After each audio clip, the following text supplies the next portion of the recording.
Good morning mga abyan kag mga kauturan. We praise the Lord sa bago naman nga adlaw, bago naman nga kahiginan kag bago nga kabuhi.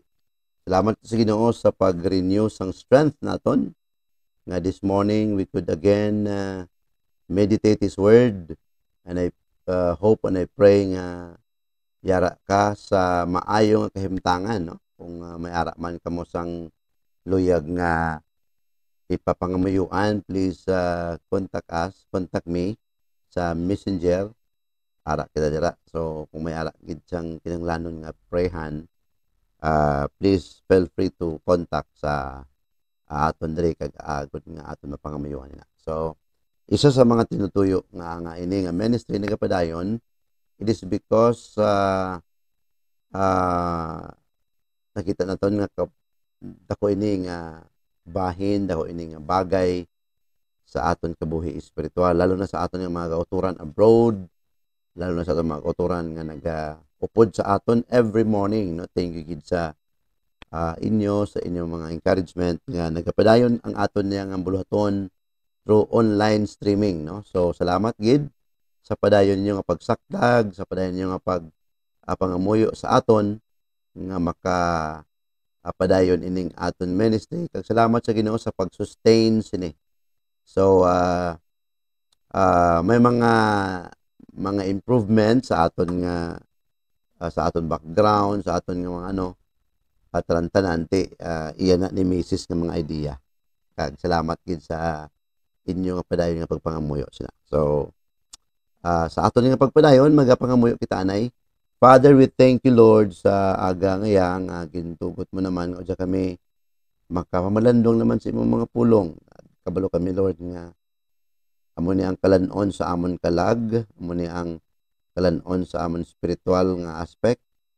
Ikaw magapabakod padayon sa amon, kag salamat gid sang hatag mo sang ini nga kaginan, Lord. Ikaw magabless kag magasustain sini Ginoo kag sa amon man. Kagaya kami pa rin good health, kag ikaw Ginoo ang magapanguna sa gihapon. Salamat sa mga viewers pa rin sa pag-pray, pa rin sa sakdag, sa pagsunod Ginoo sa ning amon morning devotion. Continue to bless today, Lord, sa mga pulong amon naman pagatunan. Ini tanan ginatugyan kag ginabalik namon sa imo ang tanan nga pagdayo pagpasalamat in Jesus name. Amen. Okay, so antes ang tanan magapamati kita sang ambahanon.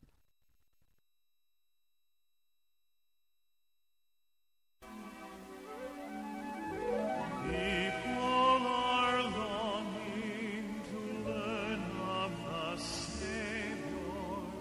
Children are growing, not knowing He cares. Lord, let me tell them about your compassion.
Alright, so we praise God sa reminders pagi sa pulong sang ambahanon. Lord, let me serve. Abi mo ang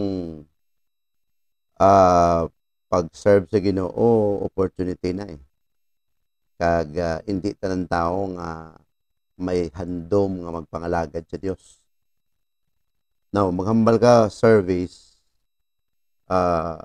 render service.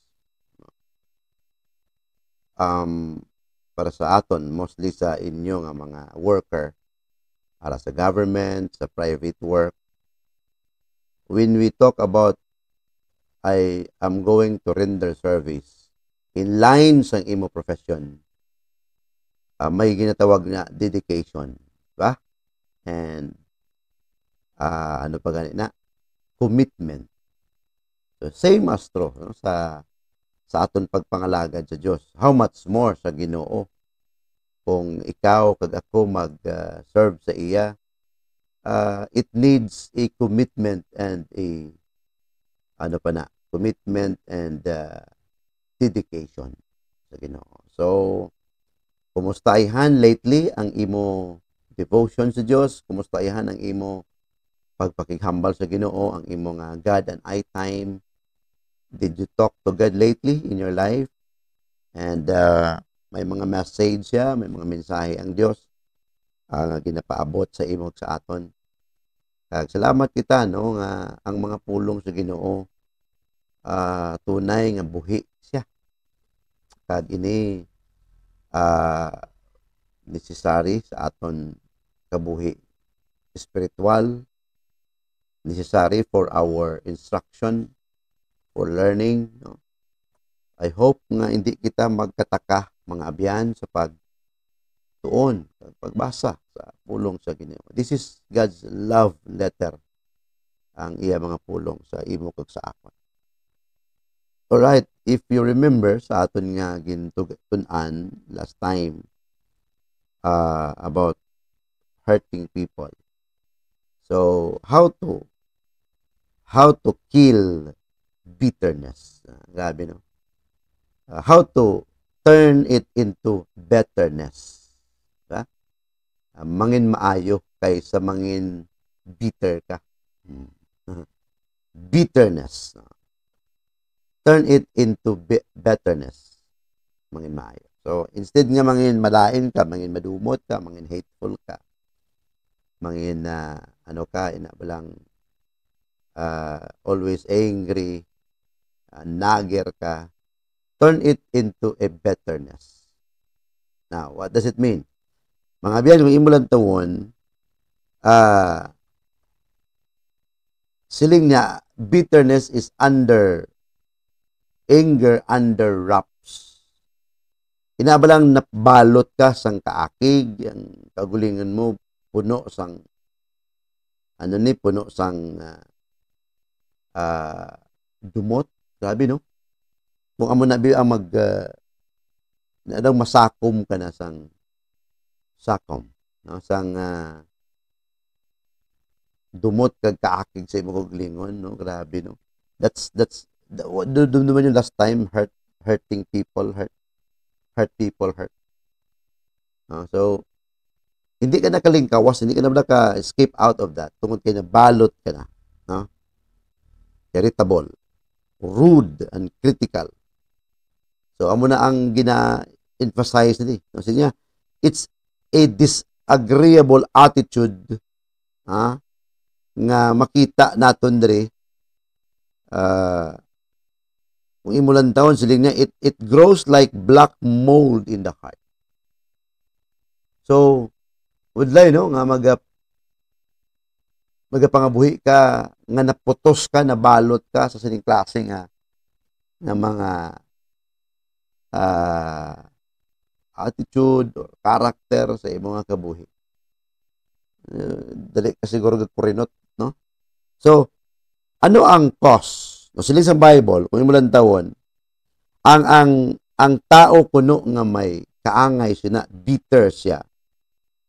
Often a person with a critical spirit holds bitterness. Grabe. Kasi niya, this bitterness reflect, siling niya, a heart full of anger and strife. Sabi niya, gusto mo lang permi nga may showdown. No? Gusto mo lang permi nga may away.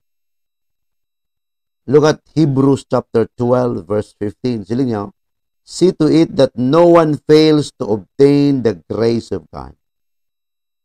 That 12:15 of Hebrews. No? See to it that no one fails to obtain the grace of God. That no root of bitterness. Kasi nga, wala kuntani, gamot sang kaakig. Tanan kuntani, naka-avail sang grasya sang Dios. Grabe, no? In other words, ang magapalugpay sang tao, gali mga biyan, sa iyaya kaakig, sa iyaya bitterness, sa iya kabuhi, ang makapaumpaw sa gali grasya sang Dios. Grabe, no? That is why the author says, see to it that no one fails to obtain the grace of God. Bitter ka sa life mo. Bitter ka because of what is happening around you. Bitter ka because of people around you nga daw taas kilay magtulok sa imo. Root of bitterness. Wala kung tani gamot, no? In other words, pat yun gid dapat. Kung may ara gamot magsaringsing magtubo ng yapon. Sino? That no root of bitterness springs up and causes trouble. You know, bitterness causes trouble. And by it, many become defiled. Madagtaan ka gidya tuod. That is why, siling sa Bible, grasya sang Diyos. You must obtain grace. Grabe, no? No, mamangkot, anong cause? Anong cause of bitterness? Damo sang causes, no? So niya, bitterness has its roots in a wrong belief that you are right. Inaula makambal ka nga, sakto gid ko, tama gid ko ya, dira gali nagauna. Dira gali wrong belief that you said yourself, that you said in yourself that I am right, real. O sa imo pa matiyag, insakto ka. Dira gali nag-start. Amo nang roots niya. In a wrong belief that you are right. No. Dumduman nyo to ang conclusion sa aton ginupangon last time o kahapon. Ang confusion and hurt. Bitterness toward your wife, bitterness toward your husband, toward your neighbor. My wrong desire.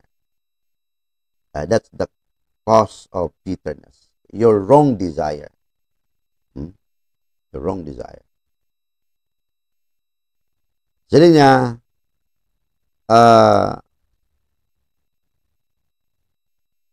ang dira ka na magsugod eh. Gagabi ang amon lesson sa prayer meeting, ang sin, nga mag-conceive, it will give birth to death. So, magasugod isang handom nga malain. Diba? What else? If you do not respond biblically, you may begin to rehearse the offense in your mind. Bitter ka? No? Kung hindi ka wala mag-response, paano nang ginambal sa pulong sa Ginoo when it comes to bitterness?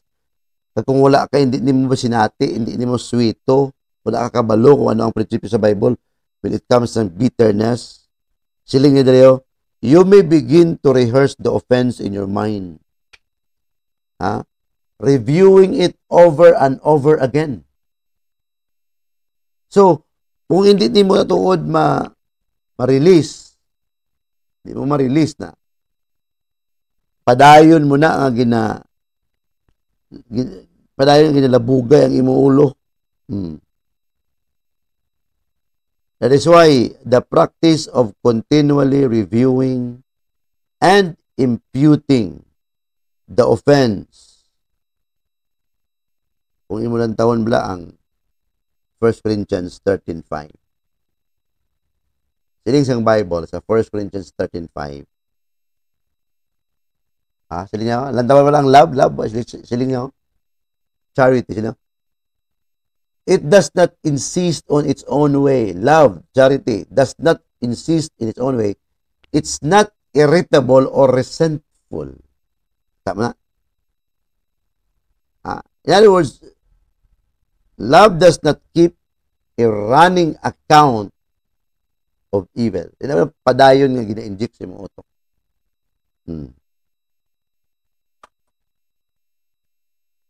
Kung hindi ka kabalo if you don't respond biblically sa ginawag bitterness, then you keep rehearsing in your mind and reviewing it over and over again. Hindi mo kasi kalawang siya. May mga tao sa mo kabuhing until na ara pa sa utok mo sa kasing-kasing mo nga nagdumot ka pa. You might not really obtain the grace of God. May mga tao na at the back of your mind na naghahambal ka, magkabalos dito sa imo. Mag-amo lang ko ni, makabalos dito sa imo. Is there any person in the back of your mind nga i-prove mo gid sa iya, ipakita mo gid sa iya nga rehearsing your mind.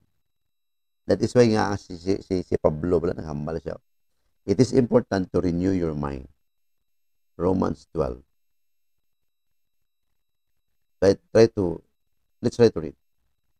And again, ma-remind kita sinabi lang ang mga pangunang-una. Sila ni Pablo. Kung may harap ay sa katao nga pwede nga magdumot si Pablo na. And look at 12:1 of Romans. Sila niya. I appeal to you, therefore, brothers, by the mercy of God, to present your bodies a living sacrifice, holy, acceptable to God, which is your reasonable service. Number 2, siling niya, do not be conformed to this world, but be transformed by the renewal of your mind, that by testing you may discern what is the will of God, what is good and acceptable and perfect. Renewing of your mind. Because our mind is a playground of Satan. He will always remind us of those people who hurt us. Amo na ya si Satanas. That is why you have to renew your mind. You have to saturate your mind with the principles, with the Word of God. Kagabi gani, ginambala mo, Satan is a supreme tempter. He is shrewd. He is subtle, clever. Asa na sa punto nga may namang kusakon nga daw gadugo gid ang utok wala nga mag-research daw manami man to.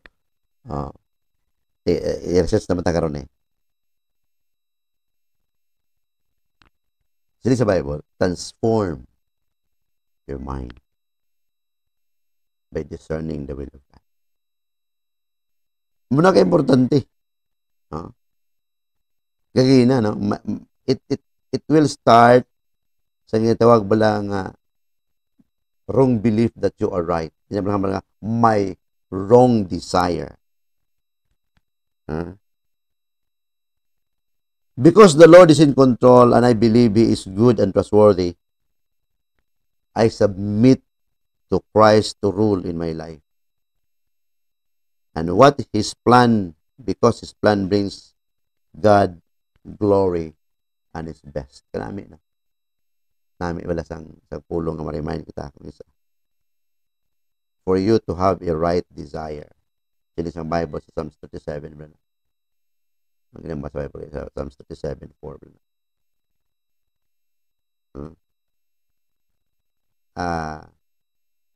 Siling niya, delight yourself in the Lord, and He will give you the desires of your heart. Having a good and right desire, you must align your heart sa Ginoo. In order nga inang bitterness will turn into betterness. Grabe no. You want? Nga imo pagka-bitter ma-turn into better. Mangin maayo. Then align your heart. Align your heart sa Ginoo. That's how to kill bitterness. Gusto mo patyon ang bitterness in your life. May isa bala ka angry eating monster. Kabati na kamo siya na. Angry eating monster. Hindi nga monster. Gusto siya magsulod sa palasyo. Gusto siya magsulod bila sa palace. Kung siya diin may king, may mga tinaw ang king. Pero galing, ini nga monster, every time nga makabati siya sang mga bitter word, mga pulong bala nga sakit, gadako siya. One time, mahana na siya nga masulod sa sina nga palace. Kita niya nga damo sang guard. So, patiently nagahulat siya kung saan ang magawa ang king. Kaya ang king karon kay mahilig fishing. Mahilig sang nature. So, nagsakay siya sang kabayo. Ang king kang nagkadto sa ka forest. Kag dito siya nag-nature hopping siya. Siling sang eating monster. Angry eating monster. Chansa na wala ang king. Nagdagan ang king, ang monster. Kaya wala na tong king mo, naglakat na. Dagan siya, kadto siya sa gate sang palace. Tay may guard. Pagin pang wasag na to, siling sang guard. Nga, di ka di. Hindi ka pwede diri. Baho ka, klase, higko ka, klase mo na. Sa every time nga makabati ang angry eating monsters ng mga negative words, nagadako siya. Nagadako siya, hasta nga nagsulod siya sa palasyo, nagtungtong siya dito sa trono sang king. Ang siling niya, ako na ni Chimpo. Di ang mga tinaw sang king, ang mga soldado sang king, natranta sila. Ginpakadtuan sa mga tao ang king, ikadtuan nila dito nga mahal na hari. May nagsulod dito, may nagtungtong dito si Motrono, isa ka monster. Balik ang king, nagkadto sa palasyo. Kalmado ang king, bala niya eh. So, pag-abot niya dito, gin-istorya niya itong monster. Salamat na nag-visit ka. Salamat ka namin, gusto ka magkaon. Ina nga mga words positively, sa nabatian permis ang angry eating monster, nagagamay siya. Nagagamay siya. Hasta nga hala, grabe nga appreciate sang king sa santong angry eating monster, nagagamay. Hasta nadula. You know what? Sometimes, the more you heard a negative word from others, sometimes the more you become angry. No? But if you replace it with what? The words that you appreciate, a graceful word, nagadula. And that's how to kill bitterness in your life. Replace it with what? With the word comes from the Bible. Sila nga, the moment you replace your wrong and my wrong belief that I am right, I exchange bitterness for betterness and let go of the whole bitter mess. Grabe rin, no? Because if you want, the moment you can bitter, your life become messed up. You can kill your nasty emotions. Sino nga mga bagay? Grabe, no? Now, may ara diri practical suggestion about bitterness. Paano mo na paano mo how to kill bitterness in your life. Number 1, practical suggestion. Siling niya, acknowledge your bitterness. Acknowledge mo nga nag-bitter ka, nga nag-akig ka, nga angry ka, nga hateful ka. Admit that your emotion or admit that you fell. Nablang nabatyagan mo nga bitter ka. This emotion is like a warning light. Ang emotion gali of being bitter is a warning light. Nag-serve siya as a warning light. Muna ang nagahatag sa imo that something is wrong. Muna nag-aalarm. Kung maga-sensor siya. And then, when that happens, when you feel being bitter, ask God to help you get rid of your bitter feelings. Ay kabulig sa Ginoo. To get rid of your bitter feeling, ask God. Acknowledge your bitterness. Number 2, determine the root of your bitterness. Nantaon mo kung nga ano ang cause, ano ang inungdan nga bitter ka. Kumbaga, kung sa mga bulong pa na, nga nangin ampalaya plus ka. Bitter. So, determine the root of your bitterness. Pangalanan mo, first, you have to name the hurt or wrong. Ano nga may determine, may identify mo ba nga diin ni man, nga anong cause ni. Okay, kung mo na ginahamal bala, kung hindi ka kabalo mag-response biblically tuod, it will exercise always in your mind. It will always flash back in your mind. You keep on rehearsing and practicing. Name the hurt or wrong.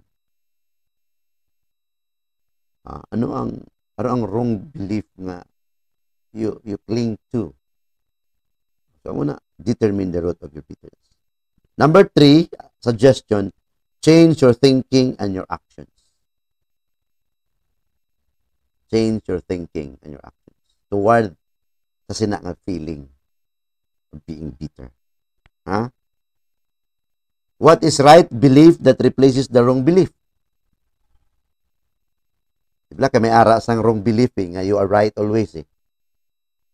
So kung hindi na iya madisponihan, you always live. Amo tang ginambal kayo na na-wrap ikaw. You have to unwrap it. Gwa ka sa sina nga box kung baga. Diba? Ask God to help you act on the right belief. Ano ginambal? Your desire.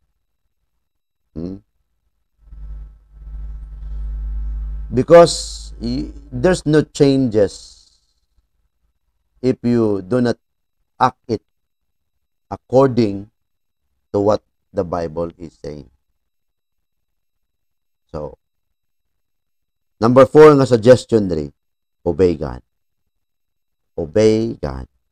God instruct His children to forgive one another as Christ forgave them.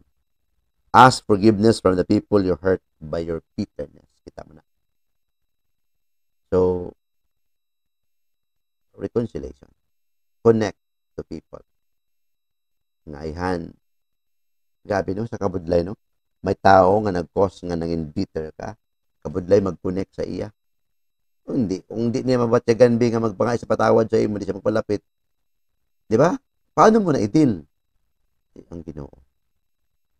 Ginoo. When you choose a wrong desire based on a wrong belief, bitterness is likely. God desire is for each of us to choose what He desires according to His plan and purpose. Ano nang ginambal sa Psalms 37:4? Diba? Why? Because when you align your desire, your motivation, your wants, your belief with God, then we chose the better thing. Tama na? Not the bitter thing. Because our godly desire leads to what?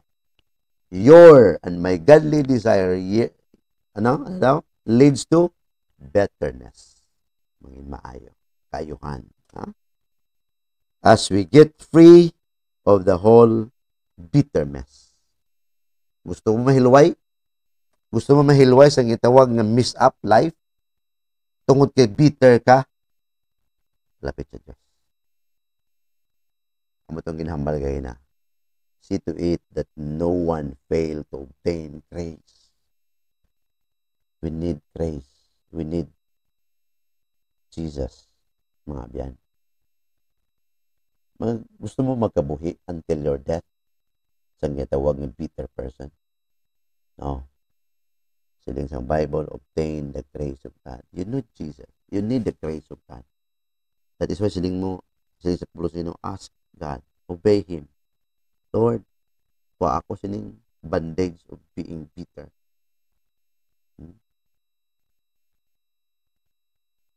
Kuha ini.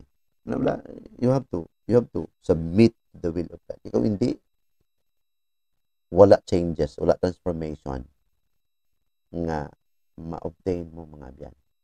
That is why, get rid of your bitterness. Go to God. Submit to Him. No? Mangin mahilway ka. Ang nang ginambal sa Bible, truth shall set you free. Ang kamatuuran ang magpahilway sa inyo, magpapalaya sa inyo. Ang katotohanan ay magpapalaya sa inyo. No? Get rid of your wrong desire. Change it with the right desire based on His Word.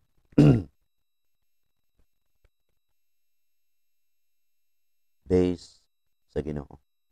Mga biyan, I hope and I pray nga ang pulong sa Ginoo maghatag sing reminders sa aton.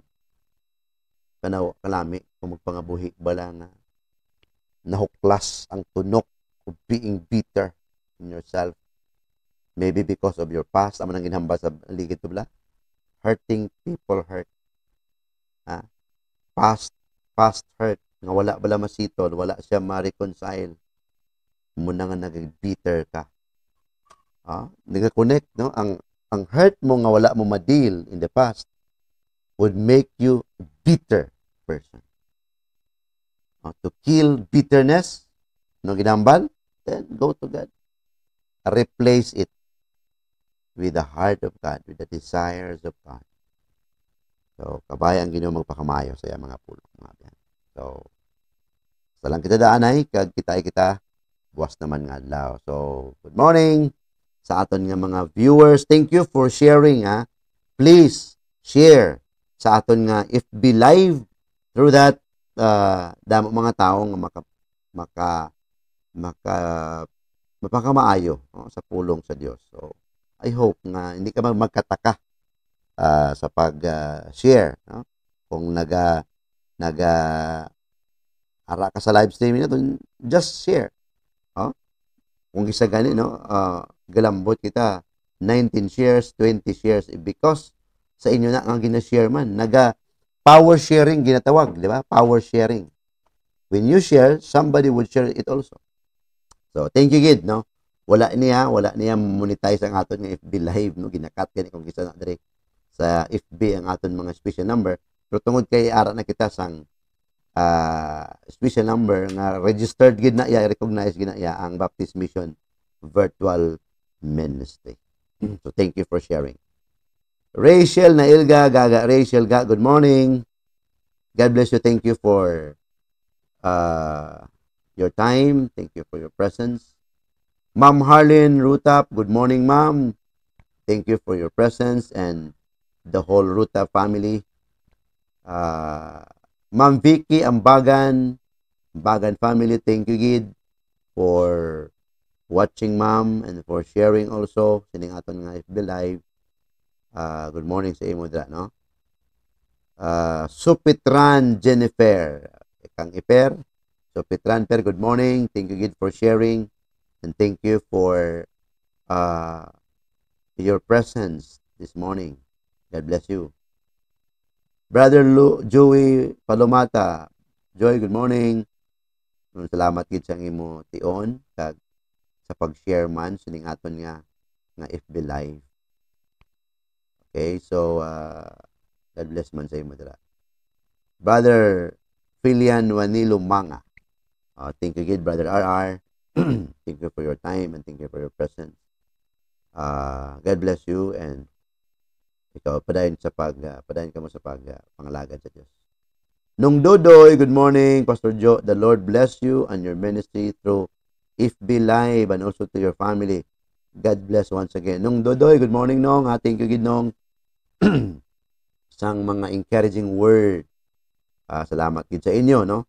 Through sa inyong mga viewers, salamat gid sa padayon ninyo nga pagsunod. God bless you, Nong. And may the Lord bless you as well. Nang Lizelle, good morning. God bless you, Nang. Thank you for your time. Early Mandonyahan, good morning, Pastor. Good morning man sa imo dira. Parinte, no? Sa kay Sister Early Mandonyahan, no? Nang, good morning. Maria Victoria. Good morning sa kay Miss Maria Victoria. Good morning sa imo dira, ma'am. Thank you for your time. Ma'am Grace Distor. Good morning sa kay Ma'am Grace Distor. God bless you, ma'am. Nanay Lolita Padernal. Thank you for your time, Nay. Nanay Lulit sa Pasig. Good morning. Rosie May Rubio Guyal. Good morning, Pastor. Watching from Capiz. Rose, condolence sa kay Rose, no? May your family, God will comfort your family this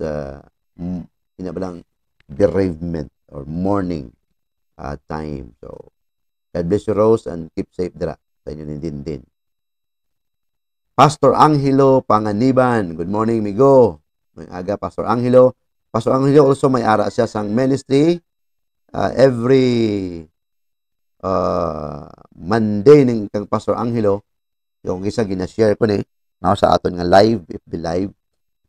Sa FB account natin, I mean. Please watch Monday to Sunday sa aton nga Boracay Malay streaming. May ministry kita dira. Alright, so kay Mama Lorena Samson, good morning, Pastor, and everyone watching from Hinubaan, no? Thank you, Gidma. Good morning and God bless inyo dira. Kabay pa ang Ginoo magpakamayo sa inyo. Si Mrs. Pilita Rose de la Cruz. Madam, good morning. God bless sa inyo. Salamat sa inyo time, no? Pastor Jewel Kamingay. Pastor, good morning. Pastor Jewel Kamingay. Salamat gid, Pastor, sa inyo time. Pastor Larry de la Cruz. Good morning, Pastor. Kay Brother Larry de la Cruz. Pastor naman. Larry de la Cruz kay Brother Zaro, no? Lamatasang aton ni boss ba migo ba? So, good morning sa kay Pastor or kay Brother Larry de la Cruz. Our Chairman Daniel Dondon Ramirez. Sir, good morning, sir. Sa Values Formation and Spiritual Transformation Council of the Philippines and International Chaplainship Ministerial Order, Chairman Dondon Ramirez. Good morning, sir. All the way from Rome, no? Watching from Rome. Morning, sir. God bless you. And nung Sir Ipilip siya, nung nag-chat ko sa imo sa isa ka account, Ngayon lang na to papi pag magbata na to. Good morning sa kay Nong Aser. Paring Aser Epilepsya. No? Isa ni sa mga kingpin nga mga Kristohanon sa Sariri Fundamental Baptist Church. Silas Smallville. Good morning, Pastor. Wala ko kaapas da amping and God bless always. Keep up. Sir, kay Ma'am Idna ni or sa kay Captain Roy? Sa Captain Roy, rip na no? Si Ma'am Idna guro ni, no? Ma'am Idna, good morning sa Giles Smallville sa Claveria, Misamis Oriental, a beautiful place of vacation, no? Claveria. And if you happen to pass by sa Claveria, sa Lanisi, no? Giles Smallville, kadto ka mo dira, kanami sang view. Makapuli ko, dira ko ma-overnight ko dira. Idlaw ko sang stress-free nga place. So, kabay pa nga, i-invite man ko sa akong kaugalingon dira wala. Alright, to those who are watching replay, kay Buboy Josel Palomata, kay Bimbo Palomata, sa mga aton nga mga kauturan, no? Kay J. Alvarez Distor, sa kay J, Brother J, anak niya ng Grace, ara sa Dubai siguro si J. So, thank you gid sa inyong pagpadayon sa pag-upod kag sa paghatag encouragement sa aton, no? Bisa nagkaluya man ta, pero thank you gid sa inyo nga padayon sa pagsunod, no? Sining aton nga program, and through this it keeps me alive inabalang it keeps me inabalang tagaan kasang vigor or enthusiasmo tungod sa inyo nga pagpangamoy. Anto na? Siling sa akon nga assistant dre, sa akon nga kwan bla, inabalang technical side, padayon sa pag-motivate. Di kung hindi man siya mag-motivate, wala man hindi man takapalo mo. So, mga biyan, salamat din sa inyong pag-upod sa aton sa sinigit nga aga. Alright, mag-pray kita. Lord, thank you for your word. Salamat, Lord, sa encouragement, to turn bitterness into betterness. Thank you, Lord, for your word. And thank you for loving us. Thank you for your grace that sustains us. And I pray, Lord, to all our viewers, guide them, protect them, and give them always good health, Lord. And I hope you will always bless their work, bless their family also. You know their commitment, you know their desire, and I pray that you'll always protect them and keep them always safe, Lord. Thank you for this ministry. Bless this ministry, Lord. And that there will be more people nga mapakamaayo sa imong mga pulong. Salamat, gid. Ikaw Ginoo mag-bless sa amon sa nabilin nga oras ning adlaw. Protect us. And we acknowledge you and help us to submit to your will. All these things we pray. In Jesus' name, amen. Good morning and God bless everyone. Bye-bye.